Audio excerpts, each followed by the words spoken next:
سلام كبرات أحوات كمي اللخوم كمي تخونو تسفى قبر كلهم سلام كتهلو انبقارنا لومي كزاربولو مريت أزلخو نتبخاء عبسب حدارن فقرات من اسياتن وي متعمدن زتكورة كخونيو زمالت كأ متشم كلنا خم نفلتو عب حدار عبسدت زقات مزلو بدهوتات قليلا يكونن كم سعبينو كأ بزو حدار فيل كقبر وي مفلاي كقاتم وي كاوز قرده سعبينات كقاتم بزو حجيزة عزيبناينا سلازخونا كأ زو قدايزي قداي كلنا سلازخونا اتوم تنكتات على اللي خاون مفتحي كناريلو سلازلوو مسارتاوያን تنكتات إلى زحسبكم 4 نطبታት ዲስከስ كقبره أبوم ترايزي كونا كم مفتحيتات ون انتاي كقبر اللوو أبزيهم نمزرابي قريبا زلخو كم وترون مكتالكم بخبري زعدم أنقسم هابته سنة يزانحوت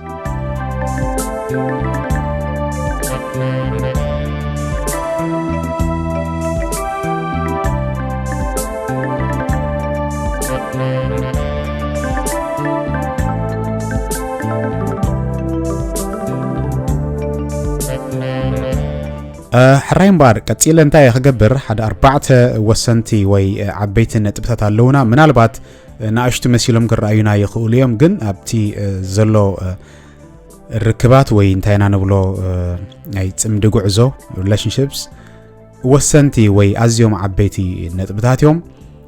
قدمنا ابوم تاوي جن انتاي كبل زدلي بحافشو أبز سدت كابن عزبو ناي تمدي قعزو ناي سب حدارخون ناي فقرات زقاتم زي مسناي ويون زقاتم كال عبيت سعبينات كساب مقتالن كال حدقاتات زي بتصح تقبراتن مبزحتي أنا انتاينا نبل بالماما إناتي فرد نهب زندك نشو أبز متين كم زخوينن أو داتنبر كم زخوينم كم زي فلتو بزح جيزيكو معانت نقرات بولك خون ولا بالسوشيال ميديا يسمعي وزخا قنع زي مخانو كلنا نسمع معلو نخون بالماما زي كنا نسبات بليم كنقبرو ين حدو جروب كنتقع زلنا ببولكي يخون زلو ابزا فيديو زي ازاربو نطبتاتكا بالماما زهب فرد زي كنا اتوم ببزح زرأيو مغنياتاتن كم يقرنا نفتحهم كم نخئلن حقازي يخون يزبلكو حساباتي ككافل قريبا زلخو مجمرا بتي قداماي نطبي كجمره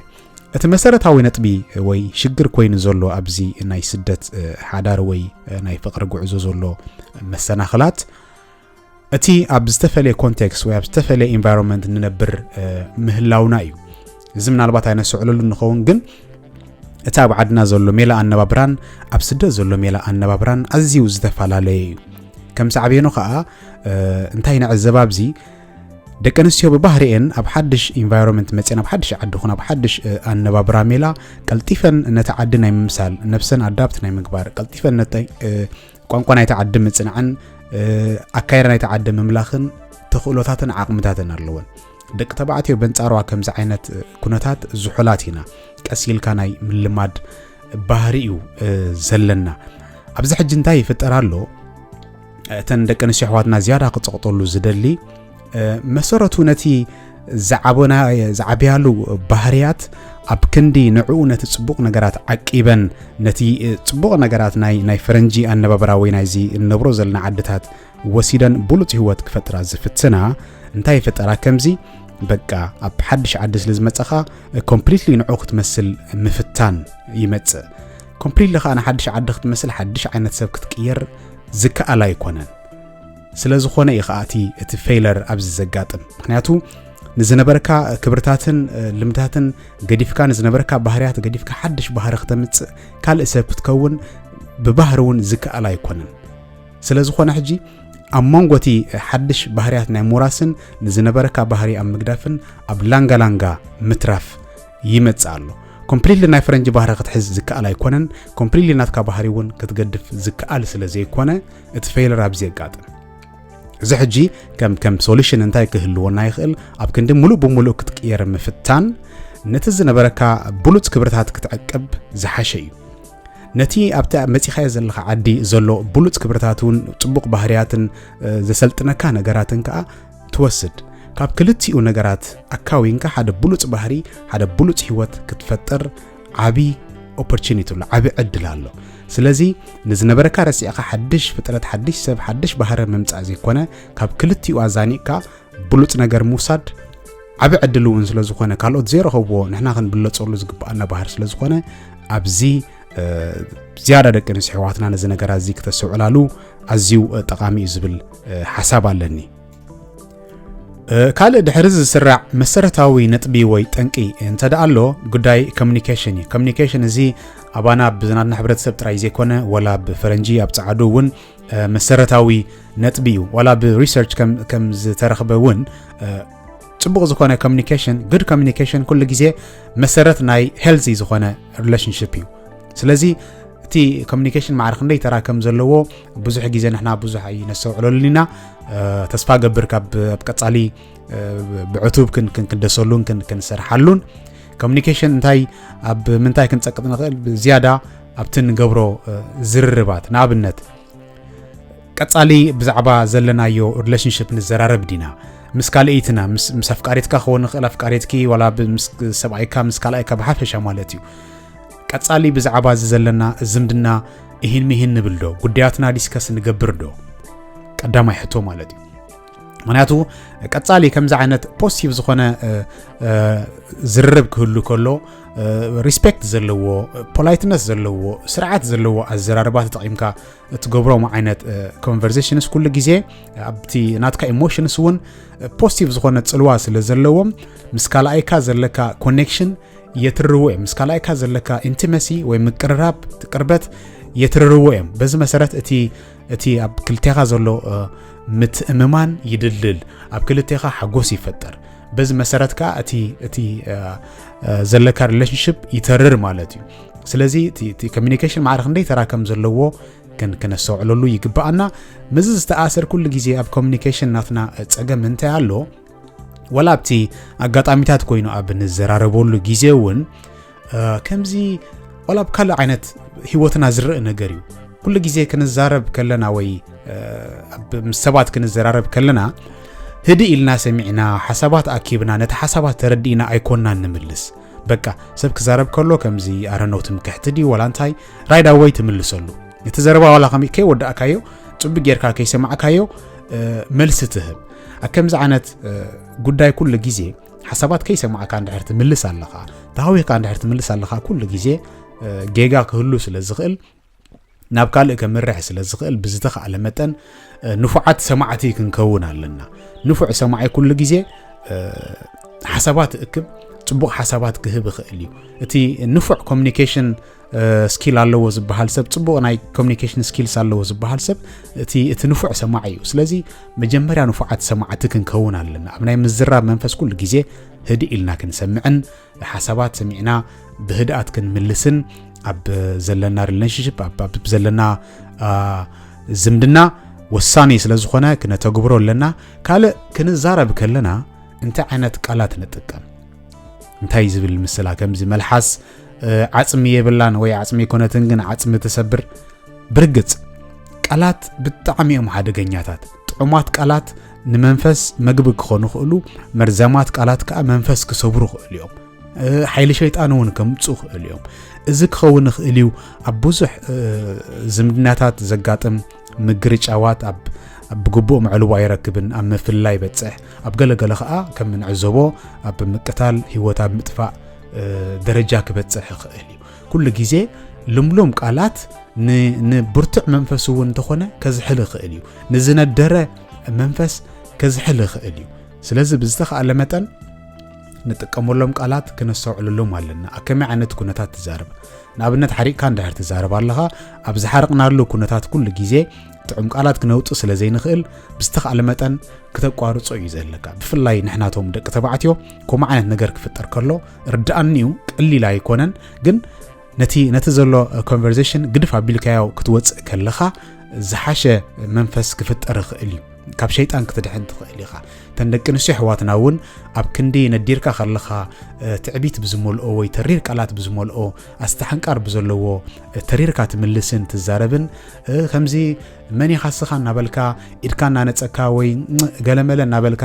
ኣብ ደቂ ንስዮ ልሙድ ዝኾነ ዘራርባ ጌርካ ክትዛረብ ከለኻ ነቲ ካልኣይካ ናብ ከቢድ ነገር ክመርሖ ስለ ዝኽእል ኣይንረስዕ ተሰብኣውነት ዝበሃል ነገር ኣሎ ሰብኣይ ጓለንሰይቲ ኮም ኢላ ክትምልሰሉ ኸላ እቲ ስብእነቱ ዝተመንጠለ ኮይኑ ስለ ዝስምዖ ኣብ ትሽዑ ግዜ ክገብሮ ዘይክእል ነገር የለን ሕማቕ ነገር ከጋጥም ይኽእል እዩ ስለዚ ቃላትና ክንጥንቀቐሎም ቃላትና ክንሕልዎም ኣገዳሲ እዩ ዋላ ነዚ መሰረት ክኾነና ናይ ስድራና ባህርያት ንርአ ሰብኣይ ክዛረብ ከሎ ኣዴታትና እንታይ ገብረ ኣቦ ክዛረብ ከሎ እንታይ ዓይነት ግብረ መልሲ ይረክብ ካብ በዓልቲ ቤቱ ወይ ካብ ኣዴታትና እዚ ነገራት ዝዓቢ ትምህርቲ ክኾነና ስለ ዝኽእል ተጸቀጣይ ኮንኩንን ዝብል ዘለኹ ግን ኩሉ ግዜ ቃላትና ብጣዕሚ ወሰንቲ ስለ ዝኾኑ ንጥቀመሎም ቃላትን ንጥቀመሎም ናትና ናይ ፋሻል ኤክስፕሬሽን ኮንቲ ቦዲ ላንጉዌጅ ብጣዕሚ ተራ ስለ ዘለዎ እዞም ነገራት እዚኦም ብጥብቂ ክንግደሰሎምን ሸለል ክንብሎምን ከም ዘይብልና ከዘኻኽር ደሊ ሳልሳይን ኣገዳስን ነጥቢ ብዛዕባ ኮምፒቲሽን ይኸውን ብዛዕባ ምውድዳር እዚ ምውድዳር ክንብል ከለና ኣብ ምንታይ እንተይልና መቸም ብዙሕ ግዜ ንዕዘቦ ንኸውን ኢና ኣብ ክንዲ ነቲ ናትና ናብራ ንነብር ንካልኦት ሰባት እናረኣና ንዖም ክንመስል ንፍትን ነቲ ካልኣይና ወይ ካልአይትና ኣብ ክንዲ ከም ዘለዎ ተቐቢልና እቲ ክበፅሖ ዘለዎ ነገራት ወይ ትንሕና እንደልዮ ነገራት ንክበፅሕ كنمحايشو كنحجزو زغبانا كم كالئ سب كخونلنا ندليو مجمريا كمي غيركا تقبلكايو دحار كنتاي نغرات تقيرو زلو كمت مجمريا زتقبلكايو بخومو كقصل اللو كاب زلو لعلك محايشلكا تدلي وي تدلي انت دا كونكا كتدغفو يزلك امبر كم سب اي محزخا كخونلكا وي سب اي حبتخا وي كم كال عينت ودي كخونلكا زكاء لا يكونن كم زلو تقبلكا اخا كتدفون كتحجزون زغباكا معناتو زخونه سب يونيك زخونه نسخاو نسخي كلنا يونيك زخونه باهرن صغاتاتين يزلنا حجن كال سب ممثال زكاء لا يكونن سلازي نكال نبصايكا نكال سب كتودادرو وين نكال سب كتمسلو كم كال زي يكون ليلكا كومبلين كتغبر وي كم مخنيات كتقملو زكاء لا يكونن قنعون سلازي يكونه بستخال متن ናብ ጽቡቕ ደረጃ ንክበጽሕ ክንደፍኦን ክመሓየሽን ዳዩ ክንሕግዞ ዘለና እምበር ነቲ ዘሎ ብኮታት ርኢኻ ምስ ካልእ ሰብ ክትወዳድሮ ከም ሰብኣይ ክሶ ዘይኮነለይ ከም በዓል ክስተኹን ከም በዓል ክስተኹኒ እናበልካ ኮምፔር ክትገብሮ ወይ ክትወዳድሮ ምስ ካልእ ሰብ ዝከኣል ኣይኮነን ምስኡ ተኣሰር ካልእ ንኣብነት ኣብ ብዙሕ ደቂ ኣንስትዮ ከም ዝርአ ንኣብነት ሰብኣይካ نكال سبعي كمثل الكاتدلي نابنت تمرت زي بقولو سبعين تدا خوينو مهور كخون الكاتدلي جنزب زي بقولو سبعين تخوينو هبتام كخون الكا وي كون لعلي ملك كخون الكا وي كون لعلي رومانتيك زكونا بحريات كهلو جلت دلي إذا نجارات زي سقيل كاب حدا اللي تبسالس زمت نجارة يكون سبعي كا مهور يكونن كم زر لو تقبله تمرت نحرت دلهم كخا نخم مهار ወይ ካልእ ደረጃ ንክበጽሕ ክትድግፍዮ ይዘለኪ ገንዘብ ይብሉን ገንዘብ ንኸምጽእ ክትድግፍዮ ይዘለኪ ካልእ ነገራት እንድሕር ተደጋጊፍካ ዘይመጽ ነገር ኣይኮነን ምክንያቱ ከምዚ ኩሉ ግዜ ኣብ ጎኒ ሓደ ንፉዕ ወይ ዕውት ሰብኣይ ንፍዕቲ ሰበይትላ ዝበሃል ኣብ ጎኒ ሰነፍ ዝኾነ ሰብኣይ እውን ሰነፍ ዝኾነት ጓል ኣንስተይቲ ኣላ ማለት እዩ እዚ እቲ ሎጂክ ክንቅበሎ ኣለና ምክንያቱ سبعي كل جزء أبيتو سلام من دحر الله أبيتو دحر قسم كوينو أبدج سنيفو يسنفني سبعي كل جزء سبعي كون سلز سعر تي يجون سلز الله أبدج يسنفني أبجزو سلام زي بقول سبعي جن أبدج زعوت سبعي أي تركبني حالك عسلزي كم زين بقول زلنا بدحر حدا عوت سبعي دحر حن سبيت اللازم بحال كوينو already حيل سبيتي يزريك هذي حيل قالن سيتي يزريك قال نسيت انت عينت حيل اللوا نور تبعتك معارك ندي كتدقفون كتباراتو عن كم تقلي زريقا سلازي ابرت رايانه تكر نكال اينا مسكال كنوادر زي كونه زلنا كم زلو تقبلنا كندقفون كنباراتو عني زلنا كال مزز تاثر ازيو اقداسن اواناون زخونه سالساي نطبي غداي سوشيال ميديا يكون وي محبراوي مرخبيتات ازو غداي زين تسوعلنا لو بفلاي ابنانا حبرتسب كاب طقمو قداتو نابزحيو زخيد زلو نبل قدمي 10 عامت زنبره عينت ريليشنشيبس وي قداي زمناتاتن حدارن حج زلون انت عينت فللي يالو بنصر كرئي يخيلي እዚ ጉዳይ ሶሻል ሚዲያ ኣዝዩ ኣሉታዊ ዝኾነ ጽልዋታት እዩ ዝፈጥር ዘሎ ንኣብነት ብመልክዕ ንበላ ብሙቪስ ነተኩር መብዛሕትአን ደቂ ኣንስትዮ እንተሪእናየን ብብዝሕ ናይ ሙቪ ናይ ምርኣይ ወይ ፊልምታት ናይ ምርኣይ ልምድን ባህርን ኣለዎን እቲ ዝሪኦ ዓይነት ገጸ ባህሪ እቲ ኣብ ፊልም ዝረኽቦ ዓይነት ካራክተር ከዓ ኣብዚ ግብራዊት ዓለም ወይ ኣብዚ ፕራክቲካል ዝኾነ ዓለም ክሪኦ ይጽበያ which is ክኸውን ዘይክእል ነገር ማለት እዩ እቲ ኣብ ሙቪ ትሪኦ ዘለኺ ዓይነት ወዲ ተባዕታይ ኣብ ምድሪ ክትረኽቢዮ ወይ ኣብዛ ግብራዊት ዓለም ክትረኽቢዮ ዝከኣል ኣይኮነን ክህሉ ይኽእል እዩ ምናልባት ግን ሓደ ክልተ ሰባት ክኾኑ ይኽእሉ እዮም ግን ከብልክዕ እቲ ካራክተር እሱ ኣለዎም እቲ ተዋሂቦሞ ዝሰርሑሉ ዓይነት ካራክተር ናይ ባሕቅናቶም ካራክተር ድዩ ተዋሳኢሲ ቃል በቃሉ ተዋሳኢ ተዋሲኡ ካልእ ዓይነት ካራክተር ለቢሱ ዝነብር ዘሎ ሰብ ከመይ ጌርካ ካብ ግብራዊት ዓለም ትጽበዮ ኣብነት ሃብታም ኮይኑ ዝዋስ ዓይነት ካራክተር ብግብሪ ከምኡ ኮይኑ ክጸንሓካ ዝከኣል ኣይኮነን ወይ ሓደ ፍጹም ኮይኑ ዝዋስ ሰብ ኩል ነገር ዘማልእ ሰብ ኮይኑ ክትሪኦ ከለኻ ሙቪ ኣብታ ግብራዊት ዓለም ግን ከምኡ ኣይኮነን ፍጹም ዝበሃል ሰብ ክህሉ ዝከኣል ኣይኮነን የለን ብሕጂ እውን ኣይመጽን እዩ ገለ ጽቡቕ ጸጋታት ዘለዎ ሰብ ካልእ ጉድለታት ክህልዎ ባህርያዊ እዩ ስለዚ እቲ ኣብ ፊልም ንሪኦ ዓይነት ገጸ ባህሪ ኣብ ምድሪ ኣብዚ ንነብረላ ዘለና ግብራዊት ዓለም ክንጽበዮ የብልናን እዚዩ ኣብ ብዙሓት ደቂ ኣንስትዮ ነውፅ ዝፈጥር ምክንያቱ ኣብኡ ትሪኦ ዓይነት ባህሪ እንድሕር ኣብ ዝጽበዮ ኣለኻ ኩሉ ግዜ ከይተሓጎስካ ክትነብር ኢኻ ኣብ ሙቪ ትሪኦ ዓይነት ባህሪ እንድሕር ኣብ ካልኣይ ክትጽበዮ ኣለኺ ኣብ ሰብኣይ ክያ ኣብ ኣፍቃሪኻ እንድሕር ትጽበዮ ኣለኺ it doesn't work ክርከብ ኣይክእልን እዩ ክሰርሕ ኣይክእልን እዩ ስለዚ ከምዚ ዓይነት ኤክስፔክቴሽንስ ብዝተኻለ መጠን ክነትርፎ ክንክእል ኣለና እቲ ንሪኦ ሙቪስ ከም መዘናግዒ ከም መዘናይዳ ኢና ክንጥቀመሉ ዘለና እምበር ነቲ ኣብኡ ንሪኦ ነገራት ብግብሪ ክንሪኦ ክንጽበ የብልናን ካልእ ምስኡ ተኣሰር ነገራት ኣብ ሶሻል ሚድያ እንታይ ኢና ንጥቀም ምስ መን ኢና ንራኸብ እንታይ ዓይነት ነገራት ኢና ንከታተል እንታይ ኢና ንርኢ ንክንደይ ሰዓታት እዞም ሕቶታት እዚኦም ምላስ ከድሊና ምክንያቱ ደቂ ሰባት ዜርና ናይ እንሪኦን እንሰምዖን ውጽኢት ምዃንና ኣይተርፍን እዩ ኩሉ ግዜ ንሰምዖምን እንሪኦምን ነገራት ኣብ ህይወትና ጽልዋ ስለ ዘለዎም ኣብቲ ሶሻል ሚድያ መጺና እንታይ ኢና ንርኢ እንታይ ዓይነት ፊልምታት እንታይ ዓይነት ሰባት ኢና ፎሎው ንገብር እንታይ ዓይነት መልእኽታት ኢና ንሰምዕ እምሮና እንታይ ዝመልእ ዘሎ ክነስተውዕል ኣገዳሲ እዩ ካልእ ራብዓይ መወዳእታ ነጥቢ ኣዝዩ ኣገዳሲ ነጥቢ እዩ ኢንፋክት ምክንያቱ ኣብ ሕብረተሰብና ብዙሕ ዝርአ ባህሪ ስለ ዝኾነ እዚ ጉዳይ ትራንስፓረንሲ ወይ ግልጽነት እዩ ግልጽነት ክንብል ከለና ኩሉ ግዜ ኣባና ብዙሕ ልሙድ ኣይኮነን ከም ዝርዳእኒ ምናልባት እቲ ኣተዓብያና ወይ ኣነባብራና ክኸውን ይኽእል እዩ ከምዚ ኮንዘርቫቲቭ ዝኾነ ዓይነት ኣነባብራ እዩ ነይሩና ኣብ ዓዲ ክንሪኦ ከለና ወላ ኣብቶም ወለዲ እንተስውዒልካሉ ወለድና እውን ኣብ ኣገዳሲ ጉዳያት እንደዘይ ኮይኑ ቀጻሊ ኮሚኒኬት ናይ ምግባር ልምዲ ብዙሕ ኣይትዕዘብን ኢኻ ካብ ሪስፔክት ዝለዓል ክኸውን ይኽእል እዩ ኣዴታትና ኣቦታትና ዘለዎን ክብሪ ክኸውን ይኽእል እዩ ካብኡ ዝነቐለ ክኸውን ይኽእል እቲ ኩሉ ግዜ ህንሚሂን ዘይምባል ክኸውን ይኽእል ግን ኣብ ዓበይቲ ጉዳያት ከኣዘራረቡ እዮም ኣብ ስደት በንጻሩ ክንሪኦ ከለና ግን ከም ዝበልናዮ እቲ ካልቸር ዝተቐየረ ዝተፈልየ ስለ ዝኾነ እቲ ዘለናዮ ኮንቴክስት ዝተፈልየ ስለ ዝኾነ ምስኡ እውን ሓደ ግዜ ፊት ናይ ምግባር ግዴታ እውን ኣለና ሕጂ ከምዚ ዓይነት ኩነታት ብግልጺ ኦነስት ኾንካ ኣብ ሓሳባትካ ኣብ ድሌታትካ ኣብ ርድኢትካ ኣብ ሓሳባትካ ክትዘራረብ ከለኻ ነፃ ኾንካ ሓሳባትካ ክተካፍል ከለኻ እዚ እንታይ እዩ ዘርእየና ኣብቲ ካልኣይካ ዝያዳ ካልኣይካ ኣባኻ እምነት ከም ዝሕድር ገብሮ ካልኣይካ ዝያዳ ኮንፈርት ስምዖ ኣባኻ ተስፋ ከም ዝገብር ኣባኻ ሕጉስ መንፈስ ከም ዝህልዎ ይገብር ኣብ መንጎኻ ዘሎ እምነትን ቅርበትን ከዓ ዝያዳ ይድልልን ይተርርን እዚ ከዓ ብተዘዋዋሪ እቲ ዘለና ሪሌሽንሺፕ ድልዱል ይኸውን ኣሎ እቲ ዘለና ዝምድና ፍቕርኹን ናይ ሓዳር ጉዕዞ ዝያዳ ክድልድል ይኽእል ማለት እዩ ካልእ ክንብሎም ዝግባአና ብዙሕ ነጥብታት ክህልው ይኽእሉ እዮም ነዛ ናይ ሎም መዓልቲ ግን ከይትነውሓና ኣብ ካልእ ግዜ ኣብ ካልእ ኣጋጣሚ ብከምኡ ዓይነት ትሕዝቶ ክምለስ ክፍትነ